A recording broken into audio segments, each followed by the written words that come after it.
আপনাকে ঘোল খাওয়াতে আমার 2 মিনিট লাগবে। আপনার টার্গেট টাকা আর আমার টার্গেট তিলোত্তমার জাস্টিস।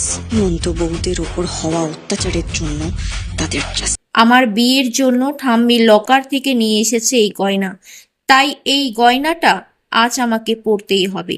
নিজের হাতে আমার ঠাম্মি আমাকে এই গয়না পরিয়ে দিয়েছে, তাই সেই গয়না তো আমার কাছে রাখতেই হবে।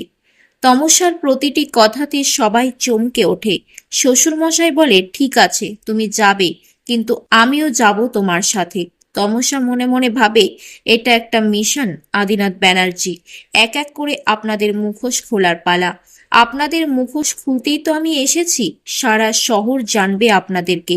ঘর থেকে টেনে হিজড়ে বের করব। শ্বশুরমশাইকে তমসা বলে, ঠিক আছে চলুন আমার সাথে। আপনাকে ঘোল খাওয়াতে আমার 2 মিনিটও সময় লাগবে না। আপনার টার্গেট টাকা আর আমার টার্গেট তিলোত্তমার জাস্টিস। আমার লক্ষ্য হলো বাড়ির লক্ষ্মীমন্ত বউদের ওপর হওয়া অত্যাচারের জাস্টিস। তিলোত্তমা সিরিয়ালের পর্বগুলি যদি আপনাদের ভালো লাগে তবে অবশ্যই লাইক কমেন্ট করতে কিন্তু ভুলবেন না।